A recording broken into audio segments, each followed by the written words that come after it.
of a string passing over a frictionless pulley such that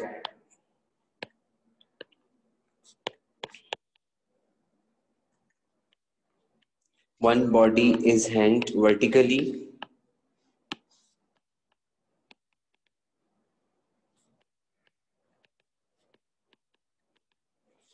while other is placed on a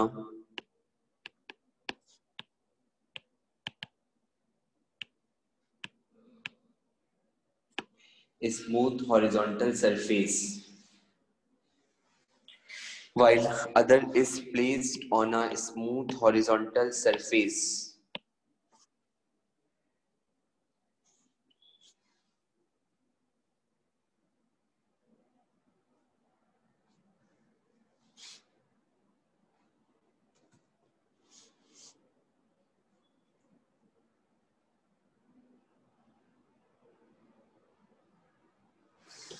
तो आपके पास यहाँ पे जो case number 2 है टेंशन का, वो ये कि हमारे पास यहाँ पे दो बॉडीज हैं, दोनों की दोनों बॉडीज स्ट्रिंग से कनेक्टेड है, ठीक है, और इस तरीके से कनेक्ट हैं कि वो आपके पास एक फ्रिक्शनलेस पुली से पास हो रहा है, जिसमें से एक बॉडी है वर्टिकली हैंग,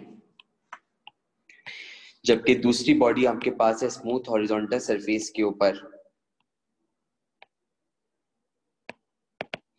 ओके, तो अब आपके पास यहाँ पे इसको हम स्केच करना चाहते हैं।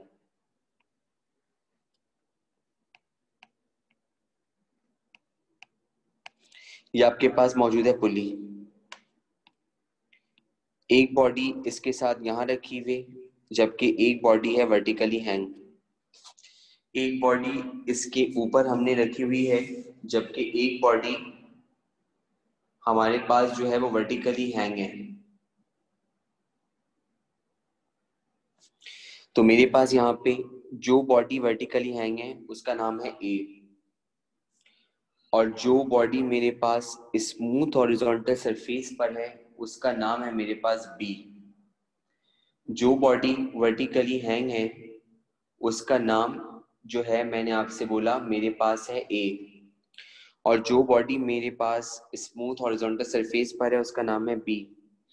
बॉडी ए का वेट है W1, बॉडी बी का वेट है W2, ठीक है। बॉडी ए का जो मास है that is M1, body B का जो मास है दैट इज M2। इसके वेट की वजह से इसमें प्रोड्यूस हो रही है टेंशन, और क्योंकि ये बॉडी बी एक स्मूथ हॉरिजॉन्टल सरफेस पर है तो ये अपने वजन की वजह से सरफेस को नीचे दबा रही है। अगर ये अपने वजन की वजह से सरफेस को नीचे दबाएगी तो इसका मतलब सरफेस भी इसके ऊपर अपर डायरेक्शन में एक फोर्स अप्लाई करेगा और वो कहलाएगी नॉर्मल रिएक्शन। तो यहाँ पे हमारे पास एक फोर्स लग रही है, नॉर्मल रिएक्शन। नॉर्मल रिएक्शन का कॉन्सेप्ट क्या था? अगर कोई भी ऑब्जेक्ट अपने वजन की वजह से सरफेस को दबाता है तो रिजल्ट में सरफेस भी अपर डायरेक्शन में एक फोर्स अप्लाई करता है और उसको हम नॉर्मल रिएक्शन का नाम देते हैं। इसके साथ स्ट्रिंग में एक फोर्स लग रही है, इसको हमने क्या बोला? टेंशन। स्ट्रिंग में एक फोर्स एक्ट कर रही है जो आपके पास, हमने उसको क्या नाम दिया? Tension. Just I would like to tell you one thing and that is, यहाँ पे छोटे बड़े का कोई चक्कर नहीं है, just keep it in mind. There is no priority that which one is greater and which one is lesser, ऐसा कोई चक्कर नहीं है। The body which is vertically hang will be considered as M1 and the body which is on a smooth horizontal surface will always be considered as M2. Did you get it? इस body के ऊपर gravity का पुल है, body A के ऊपर gravity का पुल है, जमीन का खिंचाव है, तो इसीलिए कुछ भी हो जाए, no matter which is of higher mass, no matter which is of lower mass, this body will always move in a downward direction and this body will always move towards a pulley. Body A हमेशा downward direction में जाएगी, जबकि body B हमेशा पुली की जानिब जाएगी। Body A will always move in a downward direction while body B will always move towards a pulley. जिस acceleration से बॉडी ए नीचे जाएगी उसी एक्सेलरेशन से बॉडी बी पुली की तरफ जाएगी। जिस एक्सेलरेशन से बॉडी ए नीचे जाती है, with the same acceleration body B move towards the pulley। जिस एक्सेलरेशन से बॉडी ए नीचे जाती है, with the same acceleration body B will move towards the pulley। उसी एक्सेलरेशन से वो पुली की जानिब जाएगी। बॉडी ए के ऊपर तो दो ही फोर्सेस लग रही हैं, एक आपके पास है वेट और tension. However, body B is acted upon by three forces। Did you see? आपके पास इसके ऊपर तीन फोर्सेस हैं, और वो तीन फोर्सेस कौन कौन सी हैं? वेट भी है, नॉर्मल रिएक्शन भी है, और साथ साथ वहां पे टेंशन भी एक्ट कर रहा है। इफ एनीबडी आस्क यू कि यहाँ पे आपकी रिक्वायरमेंट क्या है, अगर आपसे कोई पूछे कि आपकी रिक्वायरमेंट क्या है, रिक्वायरमेंट अगेन आपकी सेम है। एक तो आपको निकालना है acceleration of the bodies which is a, और एक आपको निकालना है tension in the string which is T. Requirement आपकी बिल्कुल सेम है। एक आपको निकालना है acceleration of the bodies which is a, और एक आपको निकालना है tension in the string which is T. तो एक्सेलरेशन ऑफ द बॉडीज निकालनी है, और इसके साथ आपको टेंशन इन द स्ट्रिंग मालूम करना है। चलें, अब ये दोनों चीजें बिल्कुल वैसी ही हैं जैसे कि हमने आपके पास अटेम्प्ट करी थी केस नंबर 1 में। अब आते हैं और सबसे पहले कंसीडर करते हैं मोशन ऑफ बॉडी ए। सबसे पहले कंसीडर करते हैं motion of body A. Two forces are acting on body ए।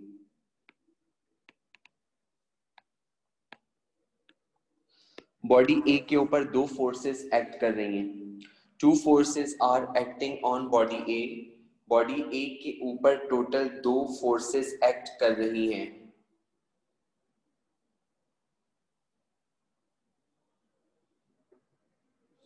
एक आपके पास है उसका weight which is acting in a downward direction, और एक आपके पास है tension which is acting in the upward direction. Body A के ऊपर दो फोर्सेस लग रही हैं, आप चेक करें, डायग्राम देखिए आपने बेटा। इसके ऊपर एक फोर्स लग रही है वेट, और एक फोर्स लग रही है टेंशन। तो वेट लग रहा है डाउनवर्ड और टेंशन लग रही है कहाँ? अपवर्ड।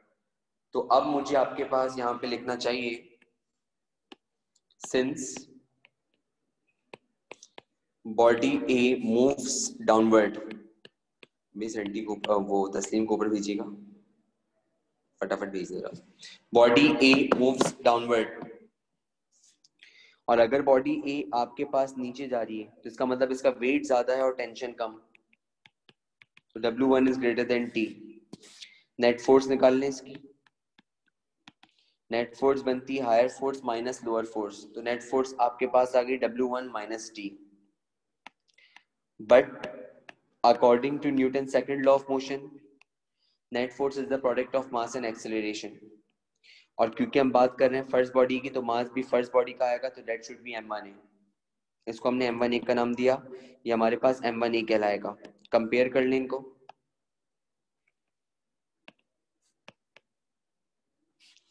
तो मैंने लिखा कंपेयरिंग दीज, इनको इक्वेट किया तो m1a बराबर आया W1 माइनस टी। W1 आपके पास क्या है? Weight. Weight is the product of mass and acceleration due to gravity. Weight is the product of mass and acceleration due to gravity.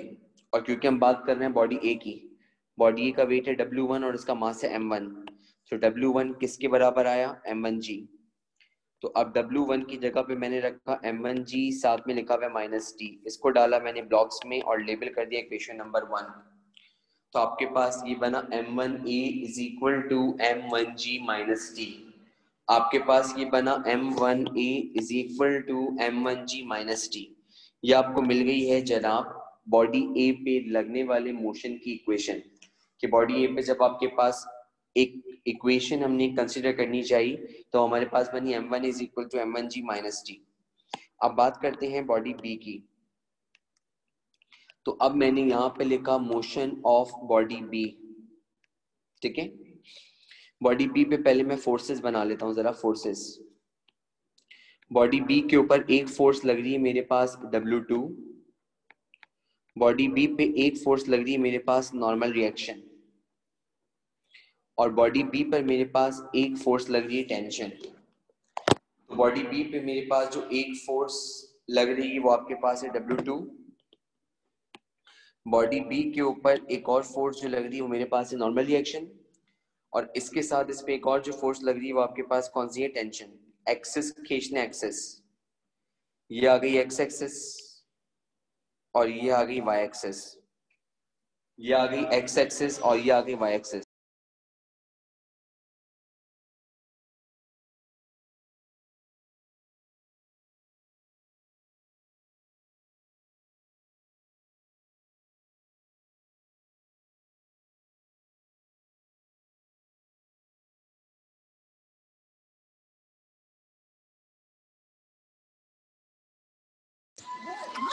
तो आपके पास यहाँ पे दो एक्सिस बनी, एक आपके पास बनी एक्स एक्सिस और एक आपके पास बनी वाई एक्सिस।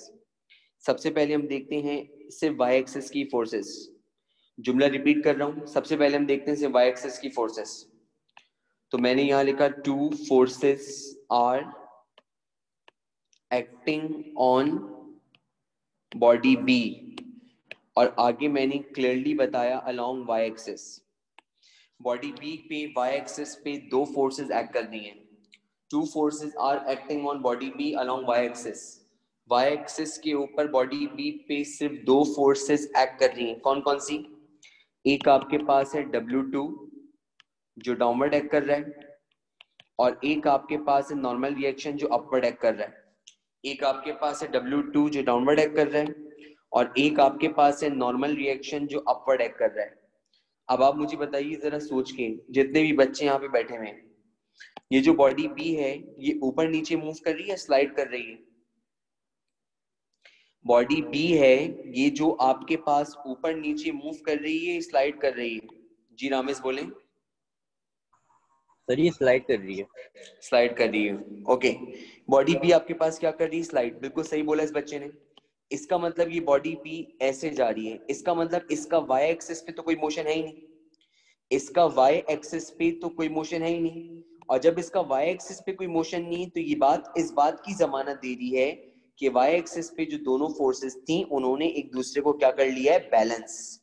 वाई एक्सिस पे जो दोनों फोर्सेस थी उन्होंने एक दूसरे को क्या कर लिया है? बैलेंस। तो मुझे यहां पर लिखना चाहिए आपके पास क्या? Since there is no motion of a body, there is no motion of a body, there is no motion of a body along y axis।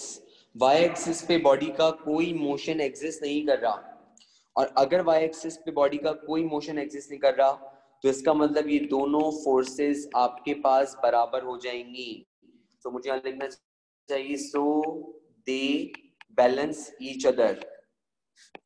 तो ये दोनों एक दूसरे को बैलेंस कर लेंगी। वाई एक्सिस पे बॉडी का कोई मोशन नहीं है, वाई एक्सिस पे बॉडी का कोई मोशन नहीं है, वाई एक्सिस पे बॉडी का कोई मोशन नहीं है। और अगर वाई एक्सिस पे बॉडी का कोई मोशन नहीं है तो इसका मतलब आपके पास यहाँ पर ये दोनों फोर्सेस आपस में क्या हो जाएंगी? बैलेंस। और जब ये दोनों फोर्सेस आपस में बैलेंस हो जाएंगी तो इसका मतलब आपके पास इस बॉडी को आगे बढ़ाने के लिए, इस बॉडी को आगे बढ़ाने के लिए सिर्फ एक फोर्स रिस्पॉन्सिबल है, और वो कौन सी है? टेंशन। तो लेके यहाँ पे therefore only one force is responsible, therefore only one force is responsible for the motion of body B। आपके पास बॉडी बी को आगे बढ़ाने के लिए सिर्फ एक फोर्स रिस्पॉन्सिबल है, एंड दैट इज टेंशन। वो आपके पास टेंशन है। Only one force is responsible for the motion of body B. Body B को आगे बढ़ाने के लिए सिर्फ एक फोर्स रिस्पॉन्सिबल है, वो कौन सी है? टेंशन। तो इसका मतलब यहाँ पे नेट फोर्स, इसका मतलब है यहाँ पे जो नेट फोर्स है, इसका मतलब यहाँ पे जो नेट फोर्स वो टेंशन के बराबर होगी। इसका मतलब है यहाँ पे जो नेट फोर्स है वो टेंशन की बराबर होगी। क्यों? क्योंकि वो दोनों फोर्सेस ने एक दूसरे के इफेक्ट को कैंसिल कर दिया है, और जब उन दोनों फोर्सेस ने एक दूसरे के इफेक्ट को कैंसिल कर दिया है तो आपके पास उसको आगे बढ़ाने के लिए सिर्फ एक फोर्स रिस्पॉन्सिबल है, और वो आपके पास कहला रही है क्या? टेंशन। उसको टेंशन का नाम दिया जा रहा है। क्या आपने सिस्टम से निकाली है? अब आप इसको कंपेयर करें Newton second law of motion से। आपने यहाँ पे लिखा but according to Newton second law of motion, और न्यूटन का सेकंड लॉ ऑफ मोशन ये कहता है कि net force is the product of mass and acceleration.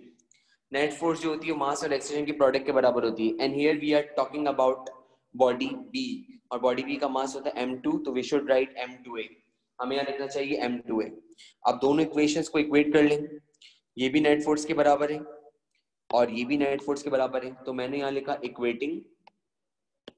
तो इक्वेट करके m2a के बराबर आया, और इसको मैंने लेबल कर दिया इक्वेशन नंबर 2। इक्वेट करके m2a के बराबर आया, और इसको मैंने लेबल कर दिया इक्वेशन नंबर 2। m2a के बराबर आया, और इसको मैंने लेबल कर दिया इक्वेशन नंबर 2। अब आपने करना ये है कि यहाँ पे अब दो इक्वेशंस आपको मिल चुकी हैं, तो अब आप आसानी का एक्सेलरेशन और टेंशन मालूम कर सकते हैं। तो मैंने यहाँ पे लिखा फॉर एक्सेलरेशन। अब मैंने यहाँ पे लिखा आपके सामने फॉर एक्सेलरेशन। एक्सेलरेशन की इक्वेशन में टेंशन नजर नहीं आनी चाहिए, तो आपके पास मैंने एक्सेलरेशन निकालने के लिए लिखा adding equation 1 and 2। Equation number 1 और इक्वेशन नंबर 2 को उठा के ऐड कर दें। तो जब इक्वेशन नंबर 1 और इक्वेशन नंबर 2 उठा के ऐड करेंगे तो मेरे पास इक्वेशन नंबर 1 ये कहती है कि m1a बराबर है m1g माइनस टी, और इक्वेशन नंबर 2 कहती है कि m2a is equal to T. Equation number 2 कहती है कि m2a is equal to T. Downward direction में एड अप होंगे तो ये बनेगा m1a प्लस m2a, जबकि प्लस के t से माइनस का t कैंसिल, और यहाँ बचा m1g। यहाँ भी एक्सेलरेशन, यहाँ भी acceleration, we take acceleration common, तो here we left m1 plus m2 and that is m1g। ये पूरा ब्रैकेट मल्टीप्लाई, नीचे जाके डिवाइड, तो एक्सेलरेशन बराबर आई m1g upon m1 plus m2। ये कहलाती है केस नंबर 2 की एक्सेलरेशन। ये कहलाती है केस नंबर 2 की एक्सेलरेशन। ये कहलाती है केस नंबर 2 की एक्सेलरेशन, और केस नंबर 2 की जो एक्सेलरेशन आई वो आई a is equal to m1g upon m1 plus m2। तो आपके पास याद रखिएगा, जब एक बॉडी हॉरिजॉन्टल सरफेस पे होगी और एक बॉडी वर्टिकली हैंग होगी तो उसके अंदर जो एक्सेलरेशन प्रोड्यूस होगी वो m1g upon m1 plus m2 के बराबर होगी। उसको हम एक्सेलरेशन का नाम देंगे। अब बात करते हैं टेंशन। वैसे तो टेंशन निकालने के लिए दोनों इक्वेशंस को डिवाइड किया जाता है, लेकिन यहाँ पे हमारी जिंदगी है आसान। हर बार जिंदगी मुश्किल नहीं होती, कभी कभी जिंदगी आसान भी होती है, और हमें टेंशन की इक्वेशन डायरेक्टली गिवन है इक्वेशन नंबर 2 में। इक्वेशन नंबर 2 में हमें टेंशन की इक्वेशन डायरेक्टली गिवन है। इसमें कमी किसकी थी? एक्सेलरेशन। इसमें कमी किसकी थी? एक्सेलरेशन। और एक्सेलरेशन की वैल्यू हम मालूम कर चुके हैं, इज इट और नॉट? अगर हम एक्सेलरेशन की वैल्यू एक्सेलरेशन की जगह पुट कर दें तो हमें क्या मिल जाएगी? टेंशन। तो आप एक काम ये करें, अब आपने यहां पर लिखा फॉर टेंशन। टेंशन के नाम आपने लिखा इक्वेशन नंबर 2 कहती है कि m2a बराबर है t के, और करके मैं कह सकता हूँ t बराबर है m2a के, और करके मैं कह सकता हूँ कि t बराबर है m2a। अब ये m2 एज इट इज रहा, और a की जगह पे उसकी वैल्यू आ गई m1g upon m1 plus m2 जो पीछे से निकाली। आपके पास m2 एज इट इज रहा, और e की जगह पे इसकी वैल्यू आ गई m1g upon m1 plus m2 जो आपने पीछे से निकाली। अब ये तीनों अरेंज करके लिख दें। जब इनको अरेंज करके लिखा तो ये बना m1 m2g upon m1 plus m2। ये आपके पास आ गई है केस नंबर 2 की टेंशन। ये आपके पास आई है केस नंबर 2 की टेंशन। तो केस नंबर 2 की टेंशन जो हमारे पास आई that is m1 m2g upon m1 plus m2। तो जब जब आपके पास दो बॉडीज मौजूद होंगी और दोनों की दोनों कनेक्ट होंगी आपके पास, ठीक है, धागे की मदद से, जिसमें से एक बॉडी वर्टिकली हैंग होगी, दूसरी स्मूथ हॉरिजॉन्टल सरफेस पे होगी, तो उनका एक्सेलरेशन जो होगा that is m1g upon m1 plus m2।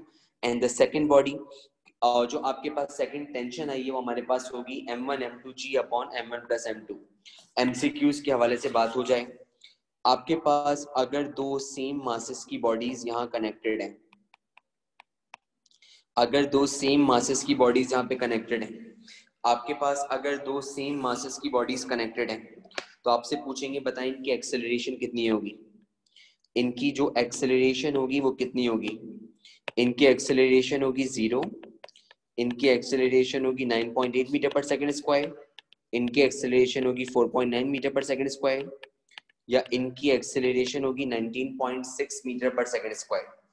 अगर ये दो सेम मासेस की बॉडीज हमारे पास यहाँ पे कनेक्टेड हैं और आपसे ये बोल रहे हैं कि एक हॉरिजॉन्टल सरफेस पे और एक आपके पास जो है वो मौजूद है वर्टिकली हैंग, तो आपसे बोल रहे हैं कि बताएं कि इनकी एक्सेलरेशन कितनी होगी। You people know very well, you people know very well, what you know very well, they are connected such that one body is hang vertically while other is placed on horizontal phase। जी बेटा अनीक बोलें। Sir 4.9 metre पर second square. बिल्कुल सही बोला, जजाकल्ला, बिल्कुल सही answer बताया इस बच्चे ने। इसका आंसर आएगा 4.9 मीटर पर सेकंड स्क्वायर। और इन्होंने बोला कि हमने अभी अभी तो एक्सेशन निकाली थी और एक्सेशन हमारे पास आई थी m1g upon m1 plus m2। Case number 2 की एक्सेलरेशन अभी अभी निकाली थी, ये रही ताजी ताजी।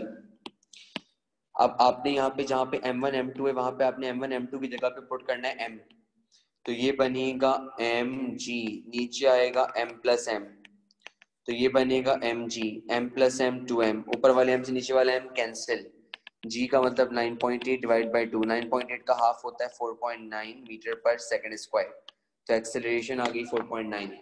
तो हमारे पास एक बॉडी जब वर्टिकली हैंग हो और दूसरी स्मूथ हॉरिजॉन्टल सरफेस पे हो, तो जो एक्सेलरेशन होती है वो 4.9 मीटर पर सेकंड स्क्वायर के बराबर होती है। टेंशन के बारे में चेक कर लें। टेंशन जो होती है हमारे पास वो होती है m1 m2g upon m1 plus m2, तो m upon m plus m upon 2m, m plus m 2m, ऊपर वाले एक m से नीचे वाला एक m कैंसिल, तो ऊपर बचा mg का मतलब होता है वेट, और नीचे बचा 2, तो वेट का हाफ, तो इसका मतलब जब टेंशन प्रोड्यूस होगी तो वेट के हाफ के बराबर होगी, जब टेंशन प्रोड्यूस होगी तो वेट के हाफ के बराबर होगी, जब टेंशन प्रोड्यूस होगी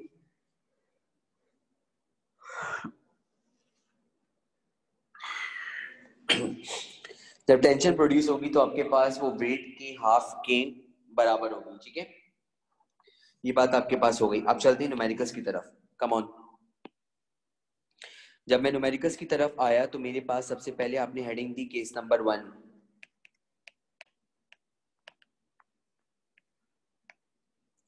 और न्यूमेरिकल का case number 1 subject line when both bodies are hanged vertically.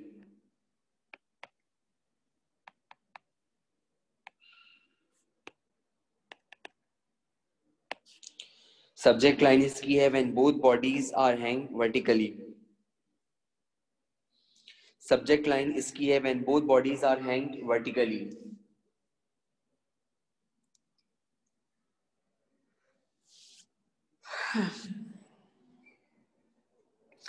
Condition है m1 should be greater than m2। m1 हमेशा बड़ा होगा, m2 हमेशा छोटा होगा। m1 must be greater than m2, m1 will always be greater than m2, m1 बड़ा और m2 छोटा। साइड में एक रफ डायग्राम बनाएं। इसकी जो एक्सेलरेशन हमारे पास आई है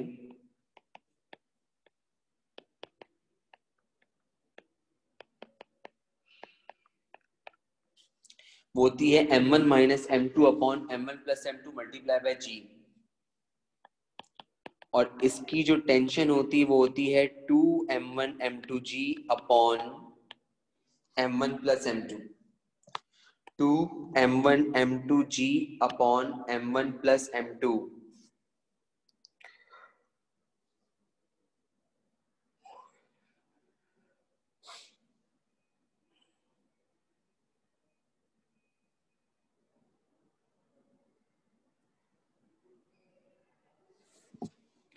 पहले एक सिंपल से न्यूमेरिकल करते हैं इसका, उसके बाद चलते हैं एक मुश्किल न्यूमेरिकल पे। चलिए, two bodies of masses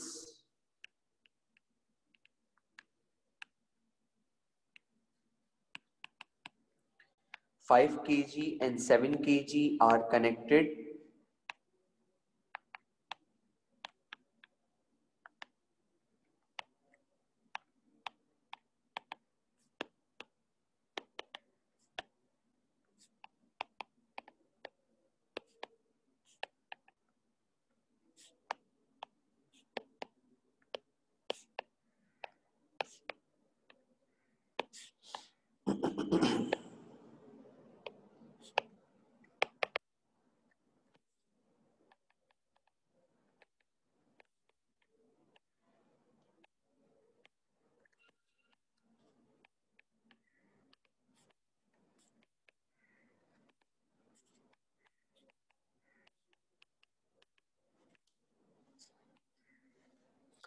two bodies of masses 5 kg and 7 kg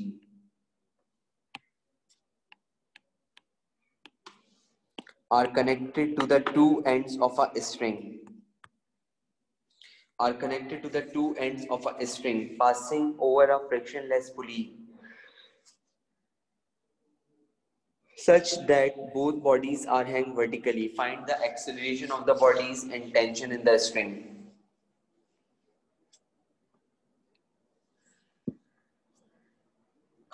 Find the acceleration of the bodies and tension in the string.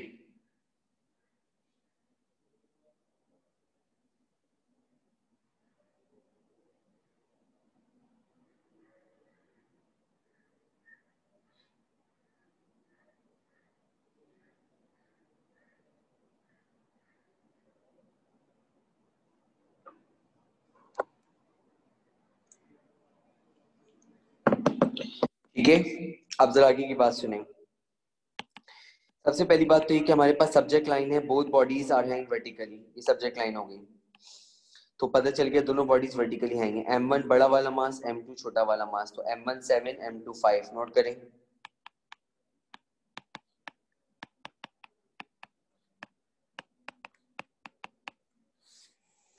g की वैल्यू होती है 9.8 मीटर पर सेकंड स्क्वायर। रिक्वायरमेंट में आपको चाहिए एक्सेलरेशन और रिक्वायरमेंट में आपको चाहिए टेंशन। सॉल्यूशन अटेम्प्ट किया। सबसे पहले आई एम आए एक्सेलरेशन के ऊपर। एक्सेलरेशन होती है m1 minus m2 upon m1 plus m2 multiply by g। 7 minus 5 upon 7 plus 5 multiply by 9.8. 7 minus 5 2, 7 plus 5 12 multiply by 9.8. 2 ones are 2, 2 6 are 12. So 9.8 divided by 6.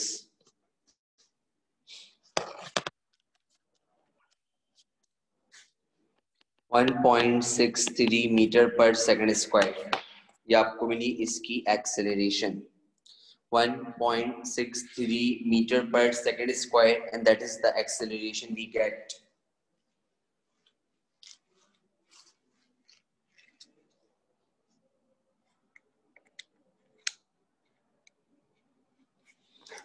Tension निकालें।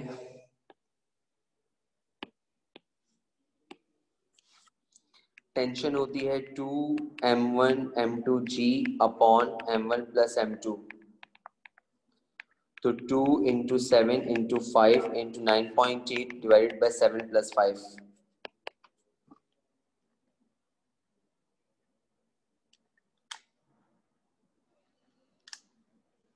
686 divided by 12. 57.16. Tension is nothing but a force, and every force is measured in Newton. Tension is nothing but a force, and every force is measured in Newton. वो आपके पास Newton के अंदर major होती है।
Two bodies are connected to the ends of a string passing over a frictionless pulley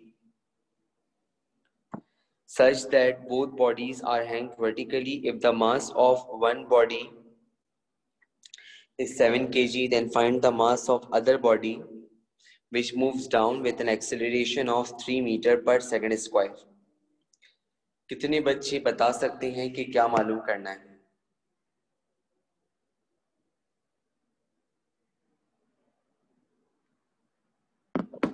कितने बच्चे बता सकते हैं कि क्या मालूम करना है?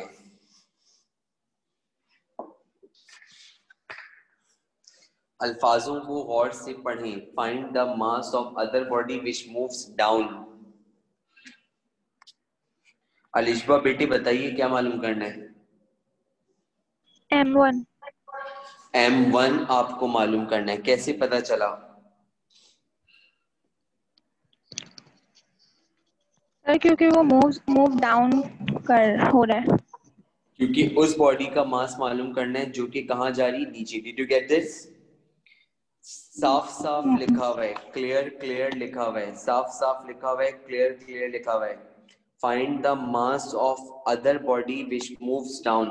जो बॉडी नीचे जाती है उसका मास मालूम करना है. तो अंडरस्टूड सी बात है, जो दिया हुआ M2 है. तो आपके पास यहाँ पे लिखे, देखिए बोलना M2 था पर निकल गया M2. ठीक है, तो ये साजिश शुरू हो गई मेरे खिलाफ. तो आपके पास यहाँ पे M2 की वैल्यू मुझे दी हुई इन्होंने कितनी? 7 kg. एक्सेलरेशन दिया हुआ है 3 मीटर पर सेकंड स्क्वायर और g की वैल्यू होती है 9.8 मीटर पर सेकंड स्क्वायर. और रिक्वायरमेंट में हमें चाहिए M1. रिक्वायरमेंट में हमें चाहिए M1. साफ साफ बोल रहे हैं कि उस बॉडी का मास मालूम करें जो कि आपके पास नीचे जा रही थी. तो नीचे हायर मास की बॉडी जाती है, हायर मास की बॉडी कहलाती है M1. तो आपको M1 मालूम करना है. अब बात को हम बढ़ाते हैं अपनी आगे. जो दिया हुआ होता है फॉर्मूला भी उसी का लगता है. तो आइए सॉल्व करते हैं इसको. भी टाइम है अच्छा खासा. सॉल्यूशन मैंने अटेम्प्ट किया. यहाँ पे एक्सेलरेशन बराबर होता है M1 minus M2 upon M1 plus M2 multiply by G. Acceleration है 3, तो M1 minus 7 upon M1 plus 7 multiply by 9.8. 9.8 multiply नीचे जाके डिवाइड, तो 3 डिवाइडेड बाय 9.8. तो M1 minus 7 upon M1 plus 7.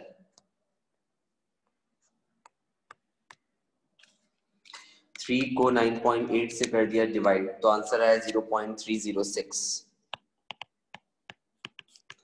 और यहाँ लिखा हुआ है M1 minus 7 upon M1 plus 7.